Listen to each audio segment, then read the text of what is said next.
So I think it's time we spoke about what it's like being working as a doctor for 2 years. Wow, I cannot believe I'm even saying that. That's pretty incredible. Alright, let's go through it. We made it.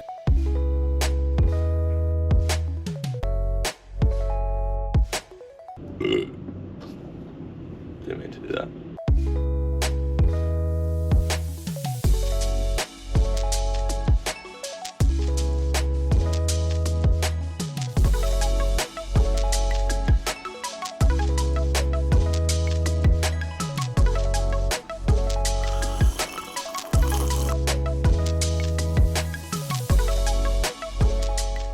Well, I guess at the start of the year, we had absolutely no idea what direction we were heading in.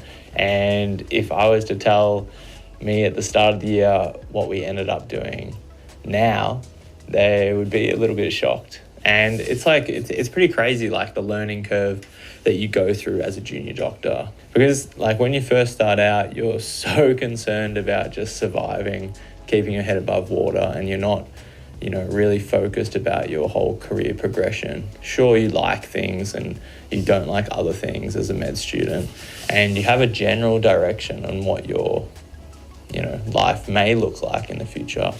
But to be honest, you really don't really know how to get there or what that looks like and what that path looks like for you.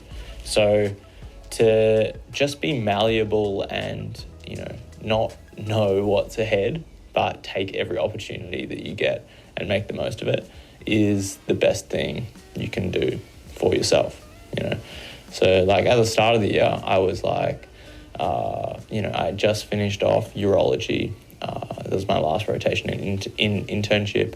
And I was annoyed that I didn't get an anesthetics rotation in internship. So I had emailed like the workforce and got them to, hopefully get me a rotation in anesthetics. And they did. They got me a rotation in like term 3, so rotation 3 this year. And I had it locked in. I was super keen about it. And I actually ended up getting urology to start off with at the start of the year. And that was just coincidence. I didn't really preference it that highly. I had already, done a little bit of urology before putting in my preferences the year before. And at the start of the year, it was like, I just got put in it.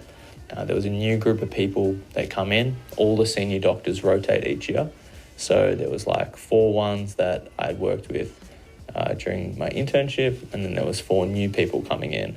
And I mean, like, you don't know these people, you don't know what they're like or how you're going to interact with them, what opportunities you're going to get, and how they're going to work together.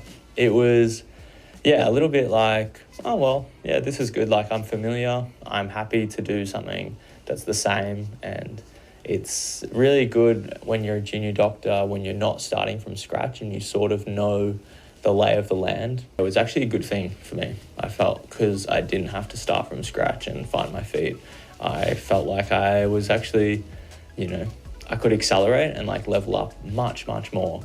So I think that was a big thing, at the start of the year to like really propel me in the right direction.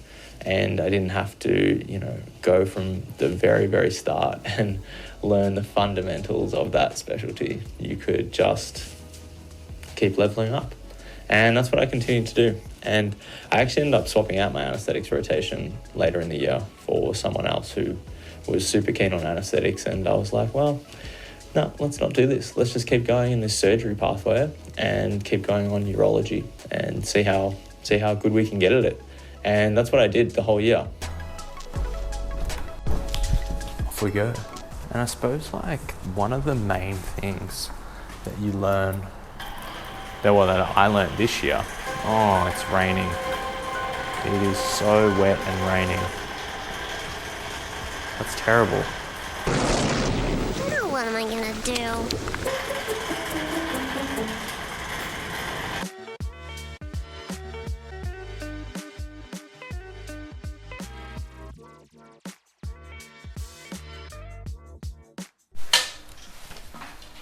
Well, I did not expect that. It was so wet, but I didn't think it was raining outside. Anyways, we're back now. This one's just waiting for a treat.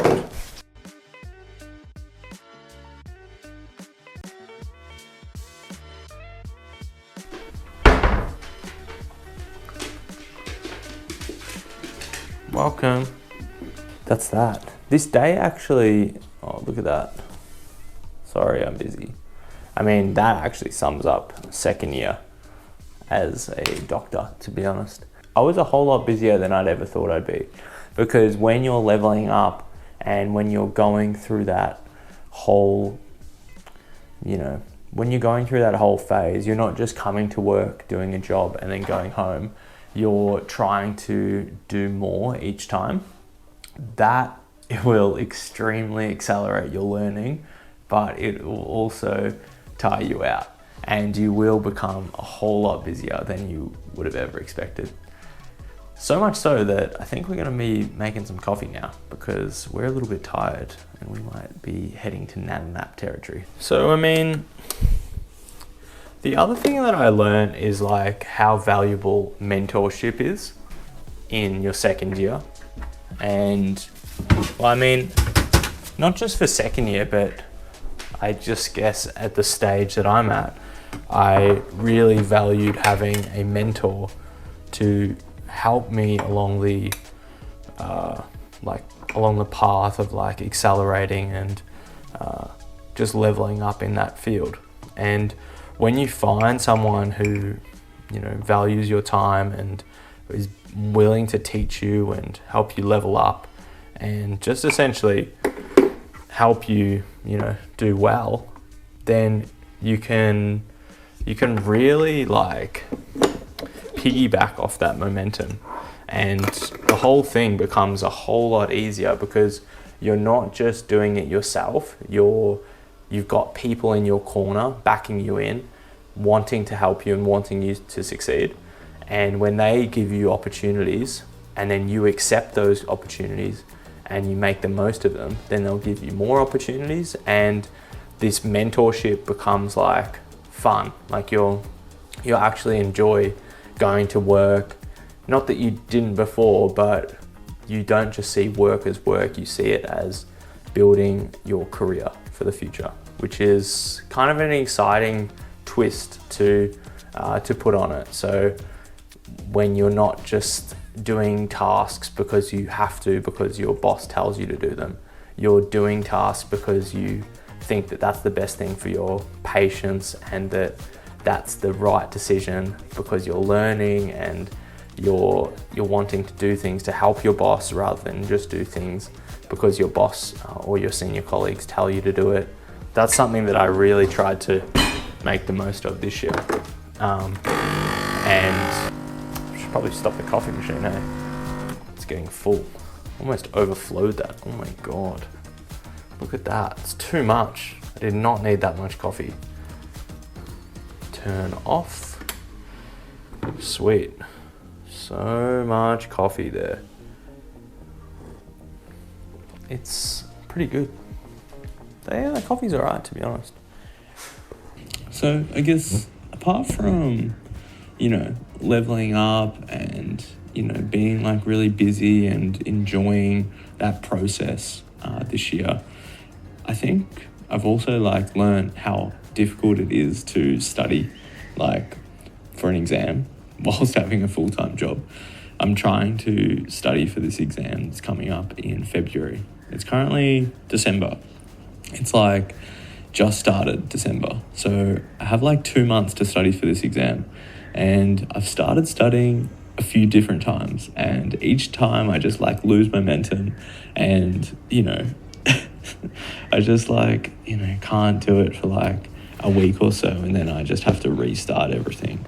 And it's so annoying because when you're at school, all you're doing is just studying, and you just don't have work to do to like get in the way of studying.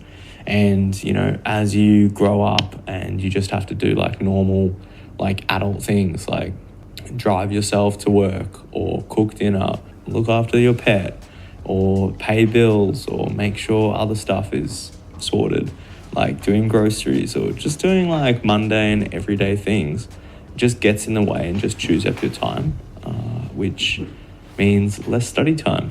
So that was a real eye-opener, to be honest. And like, I knew it was hard. I knew it was going to be like annoying to do, but it's just sort of, you just realize how little time you have and how much you need to make the most of it when you can, in order to study for certain things. Because you might not realize this if you're not in the field of medicine, but like each specialty that you want to get into needs exams. They have exams to get in and certain requirements that you have to fulfill to get into those specialties. So in addition to exams, you also need to do research, and you need to do interviews, and you need to do courses, and you need to do all these different things which build up points to your application. And then once you have enough points, then you have to do an interview, and then if you pass the interview, then you get in. And all these different things take up time, and they're your time outside work. So if you do a good 12-hour shift or a 14-hour shift, or maybe it's even longer than that, then outside that time, when you're home, in your spare time, you have to do extra stuff, try to like forward yourself in that area that you're interested in. And it just like takes up time. You've got to like make it so that you enjoy it and you get something out of it yourself. Otherwise you may actually start to resent that whole process. And you can work and you can do your job well, but you also need to do other stuff in order to go forward in your career.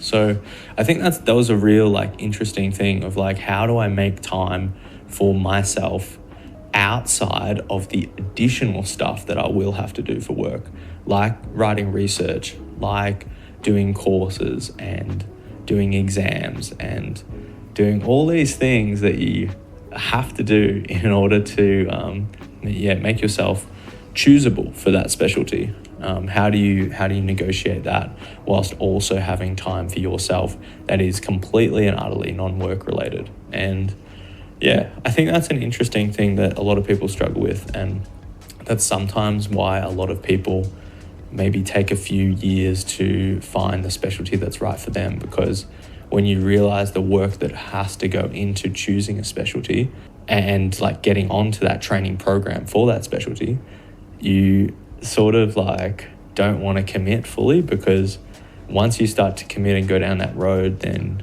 that's what you're doing now, and it takes so much out of you to go down that path. So when you commit and you make a decision, you've got to really go all in, because it takes a lot of work no matter what area of medicine that you choose. That's kind of nice coffee. Yeah. So much liquid.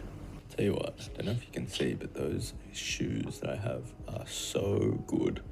Those little cane shoes. Let me just bring those up. Look at these. Look at these things. I mean, they're covered in hair right now, but how good are they, Flame? That's your hair. Look at all that. Ugh. But, I mean, what a shoe, honestly. I could wear these for days.